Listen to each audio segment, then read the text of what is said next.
We're all well aware of the much successful journey of Bollywood actor Sarah Jane Dias. From being a VJ to a model to an actor today, she has come a really long way. In my quick chat with her today, I'll be talking about her new show, Unhooked, her journey in Bollywood, and a lot more. Please welcome Sarah Jane Dias. Your show, Unhooked, is all about women feeling beautiful inside out. And when we talk about it, everyone has their own journey. While some women have a very smooth ride discovering themselves, but others struggle a lot. So, what, according to you, should women do to feel beautiful and confident inside out?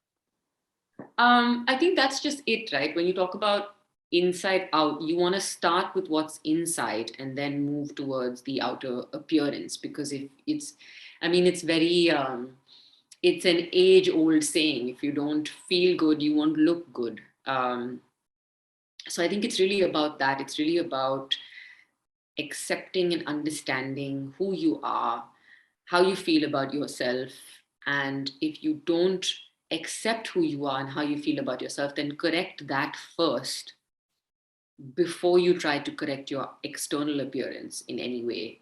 Um, because you really need to be able to look at yourself in the mirror and just appreciate yourself for who you are and then what you look like.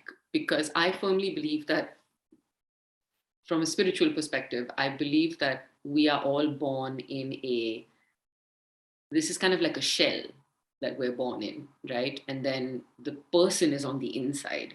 So that shell has been constructed in many different ways by a higher power, by God, or however you want to put it. Um, and I feel that it is our job to nourish and take care of the body as well as take care of the mind. So I feel that the only way to getting to accepting and understanding that you are beautiful inside out is by accepting all of it: what's inside, what's outside, and really seeing it for what it is, before trying to correct it. Like, you can correct it if you want to, if you feel like there's something about you that you don't like, but you first need to accept that this is who you are and what you look like. So, yeah. Sarah, none of us are blessed with an impeccable body type. We all have a different body type, a different size, and which, of course, should be celebrated in every way possible. However, it is not the same for everyone. And a lot of women take up their own good time to accept themselves. So, what advice would you share with such women so that they can embark on their body positivity journey? What you think your flaws are, um, because everything starts from accepting. If you don't really love and accept all parts of you, if you just change them without loving and accepting them first, then there'll always be this bit of sort of um, dirt almost that gets stuck in your system, which needs clearing out first. So, to give you an example, a lot of issues, a lot of women have serious consciousness when it comes to stretch marks, right? And Right. it's a big thing for Indian girls, especially, even for skinny girls, because somehow there's this whole um, misconception that only girls who are bigger have stretch marks. But I have stretch marks and I wear them quite proudly. Um, but when I was younger and I was really conscious of them, I would try and hide them all the time. And then I started to do a lot of reading and research and self acceptance. And then I started to wear a bikini and accept that I had stretch marks. Um, and not be ashamed of them. And I did get like called out on it. And there were people like, dude, why do you have stretch marks? If you're looking at body positivity, first just learn to accept who you are. And if you accept who you are and what you look like, then the positivity will automatically come. But वो बाहर से नहीं आता है, वो अंदर से आता है. Sarah, I feel that one reason why a lot of women have this delayed process of accepting themselves, their bodies, is the taboo which are associated with women. So taboos are like everywhere, be it looking a certain size when it comes to women, or be it menstruation, be it wearing lingerie. So don't you think these taboos affect or hamper the mental growth and development of a woman? I think they do. I think that women face a lot of criticism um, a lot of judgment, um, about what to wear, how to wear, when to wear, and it's very hard, to break out of those conditionings, out to break out of that conditioning and to break out of that constant judgment. Um, but again, I'm going to come back to, I think what my core belief is that if you know yourself really well and you spend time, and as a woman, I feel that we have the power and the strength and the ability and the depth of emotion to understand ourselves better than, I'm not trying to sound sexist, I just feel that we have more of a capability of doing this than men, because we are more introspective, I think, by nature, being caregivers, being the one that bears the child. I just feel that we have the ability to look inward and really understand who we are, and thus not let societal judgments and criticisms get to us. It's very hard, right? I'm saying this today, but I've done years of work on it. Sarah, we have all been conditioned to feel embarrassed about ourselves in some way or the other. Be it about looking a certain size, or not getting married on time, or not having kids as per the biological clock. So, and even today, I think we are shamed for almost everything. So, how do you think women can combat that? So, um, I think that I learned through experience and through exposure. And when I did Zivami Unhooked, I met these 8 amazing women who have had different battles to face in life when it comes to being shamed, embarrassed, made to feel conscious.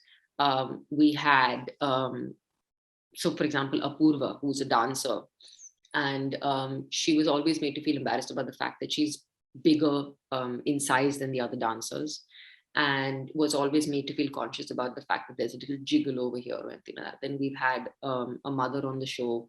We've had a young teenage girl on the show who was conscious about the fact that she was flat chested, which I don't even understand that concept. Um, so I feel that, being exposed to these kind of women, and hearing their experiences, and including mine as well, I feel that what I loved about each one of them is that they each have chosen, like, just by being on this show, they chose to take a stand for what they believe in and say, no, I will do things differently. I will find what works for me. You don't need to fight yourself or anybody else to prove who you are. You just are who you are. Nobody can take that away from you. So don't you think everything becomes a big deal when it comes to women? Because you are a part of an industry where every time a celebrity wears a bikini, it turns into a controversy. Why do you think people have made something as simple as basic as wearing lingerie a taboo? Oh God, where do I start? Okay, I I'm going to be very careful when I give this answer, because I need to first state that I am very loyal and proud of my heritage of being Indian and where I come from. But I'm always confused as to why we have some of the most beautiful, um, shorelines in the world, and yet people are going swimming in saris. Like, I'm like, I don't, it doesn't compute. Like, I'm like, why? Um, and that's fine if that's what you want to do. But the idea of being like, if you look at the fisher folk, even the women back in the day, they used to wear their saris up to like mini skirts because they used to wrap it up, and no top, just the sari draped like this, right? And they would help their husbands bring fish in. Nobody said anything about it then. I don't understand why it's become a big deal now. I don't understand why, in a culture that is fully westernized, jeans wearing, t-shirt wearing, all of those kind of things, in a culture that is filled with youth who study abroad and come back to India and contribute to the economy. I don't understand why there's such a dichotomy between, there's this whole like, I'm traditional, but I'm also modern, right? And that's okay. But why do you have to judge people for being that? Why do I have to be only one thing? Like, why do I only have to fit in this box. The taboo and stuff like that, I think, is there because we are a traditional people, and that's fine. I'm very proud of wearing a sari. That doesn't mean I can't wear a bikini. That doesn't mean that you need to judge me for wearing a bikini. I look good in both. Bollywood has always had this very troubled relationship with women because previously we saw movies where female leads were used as mere props, but today they are offered like a lot of deeper roles. What is your take on Bollywood's evolution in terms of content? It's been huge. It's a huge change. I recently played a part in something that, without giving away too many details, I basically take a stand for myself that causes huge embarrassment to my family in this thing that I played in this web series. I did Angry Indian Goddesses, which was again a huge stand for women all over the world, and Indian women especially. And I think that it's again that same thing. We're really modern, we're really progressive, but we're also very traditional. I'm very proud to say that I'm part of the industry that has grown. It's not like we got stuck. The industry has grown. The industry is changing. There are still some people who succumb to the older ways, um, but there are more and more and more. And I can say this with full confidence as an actor who's still very much doing work, that I get more and more offers for female lead meaty roles where I don't feel like a prop. Yeah, I think it's changed and grown a lot. And I think it will change and continue to grow a lot. So that brings me to the last section, the last segment of this interview. It's called Quickies with Etsy.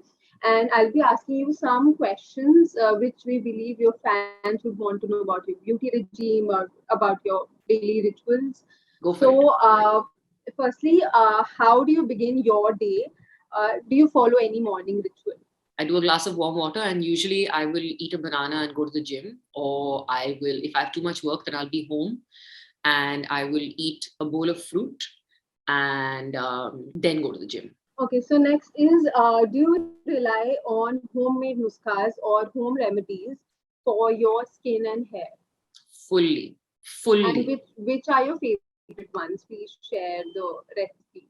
Coconut oil, like for everything. I put on my face, I put on my hair, I use it on my butt. Um, you can actually put coconut oil near your vagina as well if you're having like dry vagina. You can actually do that. So yeah, coconut oil, best friend. Okay, so how do you manage to keep your skin healthy? Because you wear a lot of makeup like during shoots and you face harsh lights. So how do you take care of your skin, or what is your daily skincare routine like? I think your skincare routine is what you're putting in your body, not so much what you're putting on your body. So you need to make sure that you're doing things to stabilize your hormones, which is staying in a good mood, breathing exercises, yoga, and you also need to hydrate really well. Um, and something that I do that really helps me is nimbuka shots. So like 2-3 nimbuka raska shot after a meal, because it alkalizes the body and reduces acidity and thus reduces acid impacts of acid on the skin.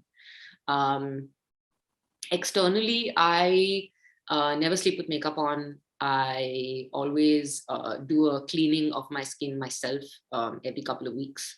Okay, so lastly, what is your hair care routine like? It depends on where I am. So right now I'm in London. My hair is really dry, so I do like I'll do a coconut oil, almond oil, walnut oil, whatever oil I can find, massage for my scalp before I wash it. Otherwise, have these really nice Ayurvedic hair packs that I get from India, which I carry with me because I'm very desi like that. I brought my Ayurvedic packs with me, which I do on my head every couple of weeks. Hope to see speak to you again Very very soon. very soon. Bye. Thank you. Bye bye.